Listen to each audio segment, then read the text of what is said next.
This is some sports concepts and rationalizations. We call it the 10-minute drill, and we do it each and every morning. And at the end of the 10 minutes of banter, because we can, we'll give out a prize pack. What does the prize pack include today there, Beefy? We're going to send one lucky Guggen on their next foray away from town with some complimentary parking from our friends at USAPark.net.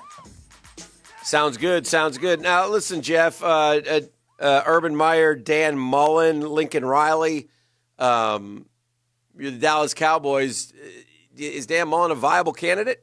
Because if the Dallas Cowboys call, I don't care who you coach, man. You go listen to him. No, I said the same thing. Go meet with him. I don't know why you would want Dan Mullen over Urban Meyer. Well, Urban says no. Yeah. I don't think Urban's going to coach in the NFL. You man. don't? No. The Browns want him. The Cowboys which is want flattering. him. I just don't think he's going to do it. You think he's cut out for it? He's got cysts on his brain. Yeah, Yes, I can't imagine. Zach Thomas, by the way, was the 2000s second team all-decade. Not first. I just found that. We were talking about that earlier. I think, to be honest with you, I don't think Dan Mullen is going to I agree with you. If the Dallas Cowboys call, you listen. I just don't. I don't think Dan Mullen will take that job. Yeah.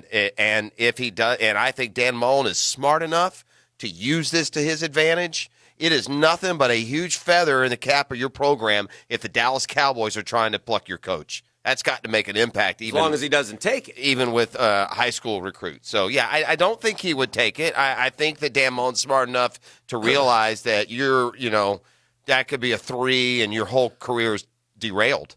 I think Dan Mullen thinks he's building something in Florida. They've taken steps, from 1 year to the next. They are on the verge of contending for a playoff berth, and I think he wants to enjoy that. But I don't know. That's a guess. That's just guessing by what you hear from him. But yeah, I wonder about the veracity of that report.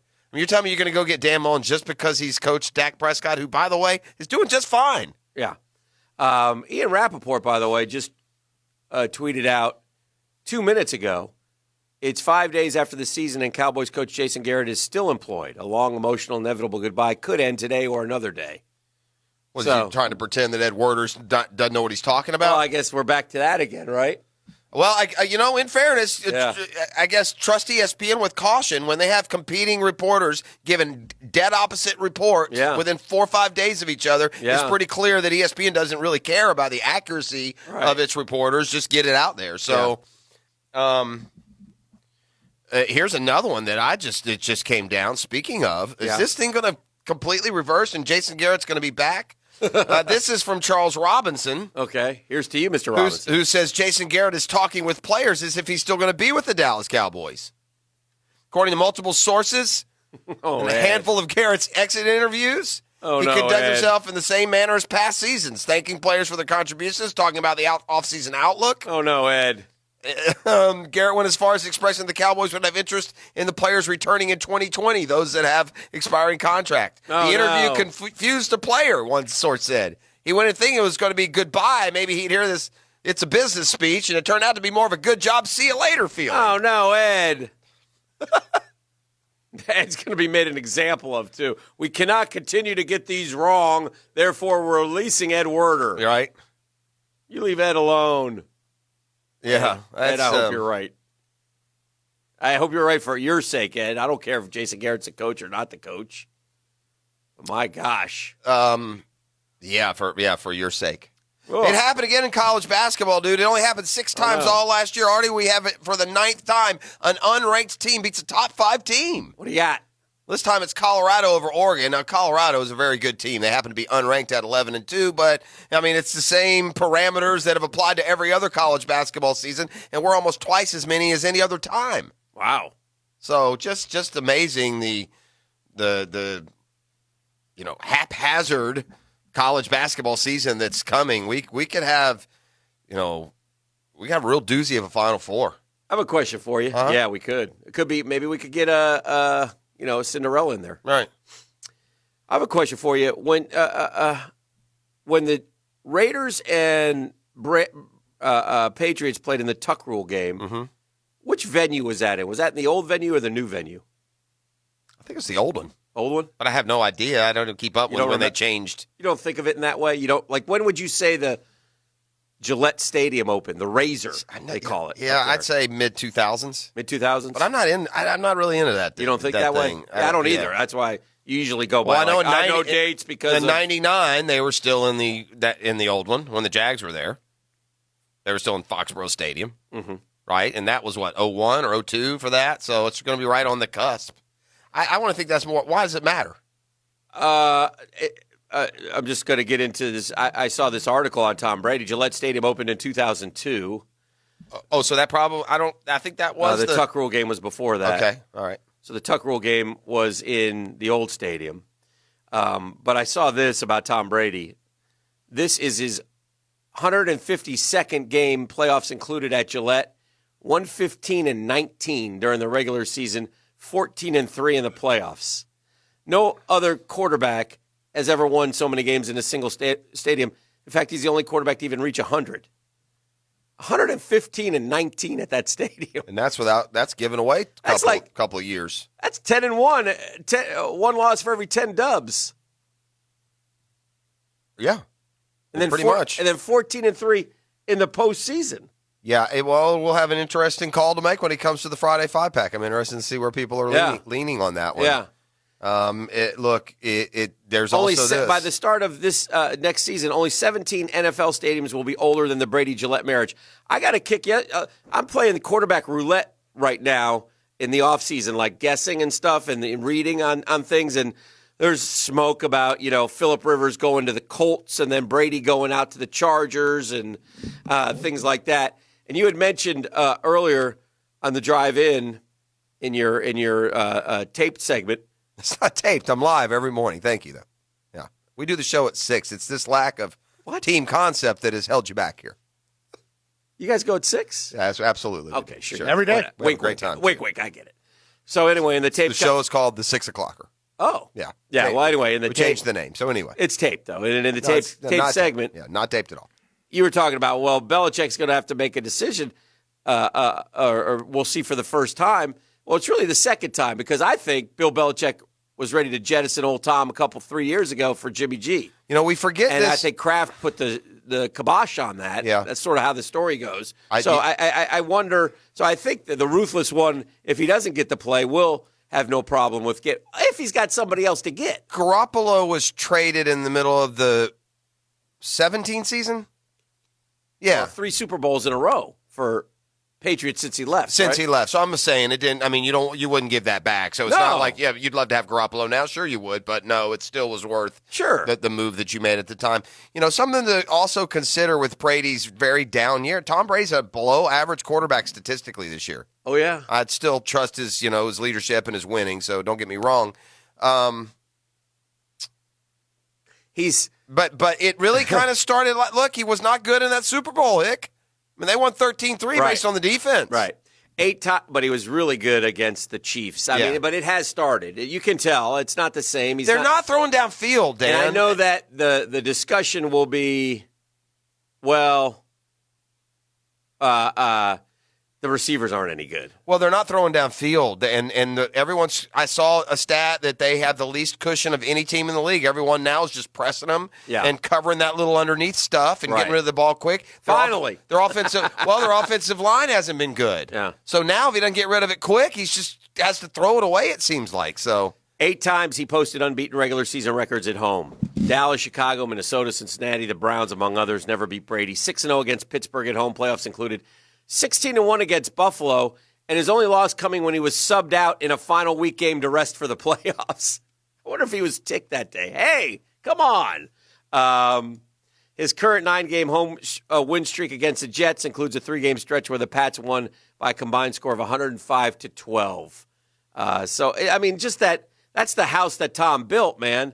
And that stadium is, should be called Brady Field at Gillette or whatever when he leaves, or Brady and Belichick Field or whatever. The Brady Training Center would probably get that. The TB12 Training Center can always got that. Have you followed at all this weird story coming out of Alabama? So Alabama has this linebacker, Dylan Moses, preseason All-American, a great Didn't play, right? Right. He got hurt in August, so he didn't play. Well, he has recently made a decision to return for his senior season. It's been held up because he's looking for insurance protection. And his father, who happens to be an attorney, not exactly on board. Oh, dear. So after Wants missing, him protected. after all of this missed season, his father released a statement in a letter, and it was almost kind of strange.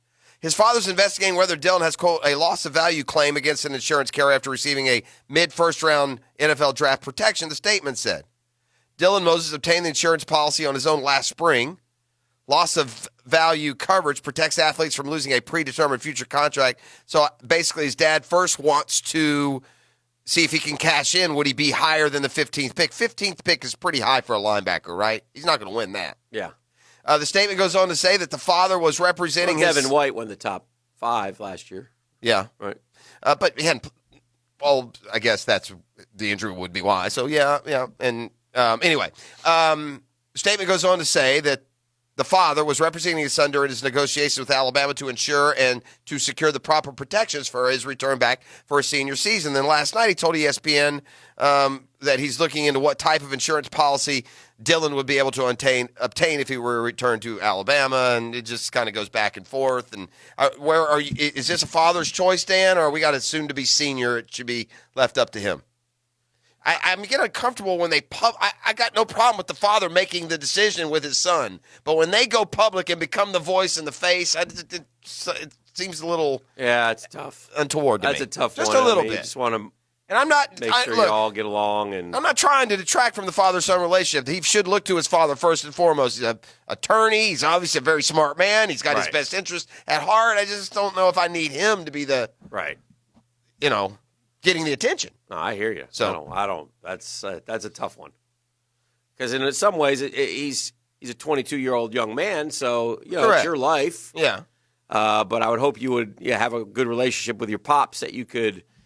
Pops is just trying to protect son, I think. Sure. Right? I don't think he has any no bad intentions here. I want to make sure I get my cut. Right, absolutely not. Right, absolutely not. Yeah, so that's kind of a tough one, and we'll see. Bama did get some good news yesterday when they learned the tackle Leatherwood's coming back. Yeah, that's a strange one to me. Yeah, he's a big old kid. I don't know why you wouldn't come pro, but They say he's a first-round pick. I know. If he's a first-round pick, you got to go. I saw that the Georgia offensive lineman had fallen like 9th on the big board, which would be nice and convenient for us here in Jacksonville. Yeah. I mean, I think he could be used here, right? I mean, don't just about all of us expect an offensive lineman to be, or big men to be picked here in these first couple of rounds? Yes. Right? Offensive and defensive linemen. Yes. I think for the most part. Yes. Well, Dan, I'm going to say it. Not sexy, but yes. I'm going to say it again. I'll scream it from the mountaintops. If people had any idea what it's like to be a tried and true Atlanta fan. Oh no, what happened? You see who's leading the All-Star voting. More than LeBron, more than Kawhi, more than all your favorite players. Luka. I'm going to say, you ready for this? Atlanta Hawk, Luka Doncic. You ready for this? You ready for me to say this? Oh, no. Are you ready? He's saying, ready? Get ready. Are we rolling, beef? If you gave me Luka Doncic or Giannis, I would take Doncic. I think he's better. I think he's better than, and history will record Luka Doncic as a better player than Giannis Antetokounmpo. There's nothing that Giannis does that Luka doesn't do better. He's a better shooter. He's a better passer. He's a better rebounder. He's better than who everyone says is the best player in the game. And you had him. And we traded him. You had him in your grasp. You picked him. Well, it's worth it. We got Cam Reddish in the deal, so we should be fine. Hey, Atlanta. Oh. Okay, I've tried. My New Year's resolution is not to get so keyed up. This has been... not to be so caustic. Heck with that. This has been... That one ain't going to come in. This has been a wonderful study into the Jeff Prosser sports world, because he originally identified Luka Doncic. Yeah, years before the draft. Well, maybe not years, but before 10 years. 10 years when he was 7. 7-year-old playing in Croatia. He said, "There's a kid in Croat I really like, and his mom's sort of hot." Is she? Is that true? And then I'm even more angry. Yes, she is. She's like a model. Is she the one whose mom's a model? Yeah.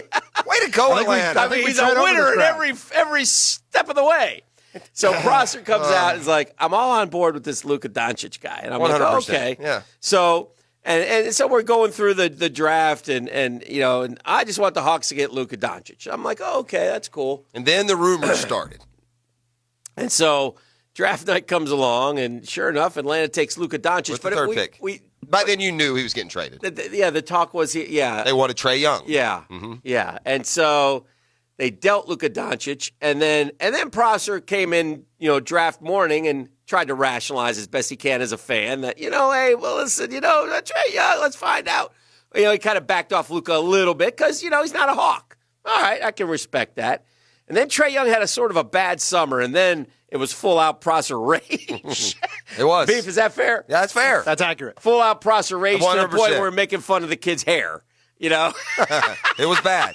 And it was bad hair. And he hated Trae Young, and Trae Young was never going to be worth a damn. Well, lo and behold, he's very good. Trae Young comes along, starts playing pretty well. So now we're fully on board, and the Hawks are doing better, and we're fully on board. But Doncic is a superstar. And then well, Trae Young could be a superstar, but he's a little superstar. Yeah. Doncic is a 6'9" superstar. Yeah. Winner Doncic. Doncic will be the best Euro in the history of the NBA. He already is. He's like although not if you're telling me he's not going to be as good as Giannis. Yeah, because he's a Euro. Yeah, he's zooming past. Well, he's already passed Dirk, although Dirk won a title. Yeah, I don't know if he's past him, but he's headed. He's awful good, man. So I will say this: he's doing things that Dirk never did. I'll say that. In fairness to my guy, in fairness to the guy the Hawks, you heard me right. In fairness to the guy the Hawks picked, yes, Trae Young is 4th in the NBA in scoring, and he's 5th in the NBA in assists. He's an excellent player, very good. But he's not Doncic. Yeah, Yeah. Hey, I have moved on. I told you that. Yeah,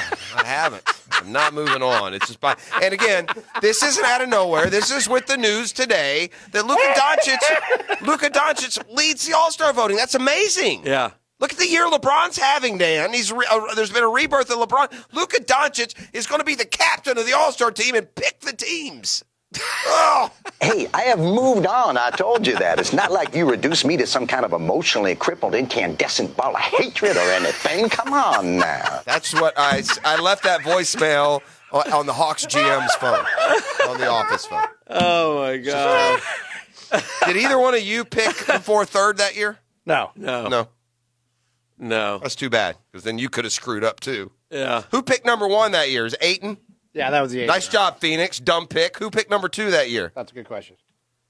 Yeah, who was that? That was another dumb pick, whoever it was. Luka Doncic is by a mile the best player. That was 8, and then the Kings took Bagley. Yeah, good job, Kings. You can have Doncic. Then you guys got Doncic for 3 minutes. Yeah. Then Triple J went to Memphis, and then Trae went 5 to Dallas before the deal. Yeah, and then we got to Trae Young. My guys took Wendell Carter, and Dan's team came back a couple weeks later, took Kevin Knox. Kevin Knox. Is he even in the league anymore? He's still there. That's good. He's not very good. He was in the 9 hole. Who could we have had? Who else was there? Couldn't have had Doncic. Shea We had him. Gilgeous, Michael Porter. Michael Porter had a nice game last night, right? Yeah. Yeah, he did finally. 25 points. Yeah. And Could have had Grayson Allen. Whatever. Doncic leads the West voting. Giannis leads the East voting. The truth of the matter is we should have not drafted RJ this year. We should have drafted the kid in Miami. What's his name? What's the Which kid one? The kid in Miami, the rookie, walk-on. Yeah, What's yeah. his name? Hero. No, not Hero. The It's other guy. one. It's Niven or the lefty guy. Yeah. What's his name? Trae Young does lead the Eastern Conference in guards, so he'll be starting Kendrick in the All-Star Nunn. game too. Yeah, Kendrick Nunn. Kendrick Nunn is the best rookie in the league. Wow, that what a Undrafted. Luka Doncic leads the Western Conference total votes, and Trae Young leads the Eastern Conference backcourt. That's Kendrick impressive. Nunn won the October Rookie of the Month, and then won November Rookie of the Month. No, yeah. First undrafted player in league history to win it on multiple occasions. The Heat, by the way, are really good. Oh, yeah. They have the best home record in basketball. They're That's because they got 16-1. Kendrick Nunn. And the Jimmy Butler, too, has been awesome for them. Tyler Hero. Yeah, they have a nice thing. And I'll tell you who's become a star? LeBron, he's playing well down there. In all seriousness, Bam Adebayo. that Bam Adebayo Yeah, from player. Kentucky is a star. Alonzo Mourning looks good. Sure. Yeah. It's none as in none of these good players play for any of our teams. None ya. What a job that's a DNA franchise down there, huh? With Pat Rat and You got Pat the Spoelstra. Rat, They're always man. good. They might go down a little bit because they could win the East. Yeah. We chuckled at Eric Spoelstra when he got that job, and he's been there 100 years and been Yeah, great. he's done a good job. He's done a good job, for sure. Pat the rat signs off on you. You know what you're doing. You know what I mean? I have one question for you, Dan, and Yes, it's sir. a little bit off topic. It's not I'll answer. necessarily, topical today, but the NFL and its celebration of 100 years, I don't know if you've heard, it's a 100-year I anniversary. did of the not. league. Yeah. That's fascinating. So they've named They should have done something. They've named the greatest play for each franchise in their history. Oh, I like that. Did you hear what they named for the Jags' greatest play? No, I didn't. Okay. What is the Jags' what's the greatest play in Jaguars history? Well, there's a few. When Nick Foles broke his collarbone? Yeah, you can talk through it, sure. I don't think that up. I think this is what surprised me. Uh-huh. I think in your talking it out, you're not going to mention what NFL.com says the number one play, which bothers me because you're NFL. The NFL officially proclaiming. So, but maybe I'm wrong. Maybe you will say this play. I don't think you will. Well, there's the Morton Anderson miss, which is won't win because it was more of there, but it vaulted. Each team's greatest play. Yeah. Well, yeah, that's certainly a memorable one. But Yes. you're right. That's It's more not of the greatest play, though. that's more on the other team missing than Yeah. it is your play. Listen. One of my favorites of that run was the Brunell scramble against the Broncos. That won't be. That's funny you say that. That's what to me is the greatest play in the history of the franchise. That's Yeah. not it. That was an unbelievable. He got about a run. 26-yarder to keep a Is drive that all it alive. was? He ran about 60. Though. But he ran back and Yeah, forth, it got was- down the left sideline, dove and extended. It's the drive. It's the drive. that That's led right. to the Jimmy touchdown The that fade clinched the and game. correct.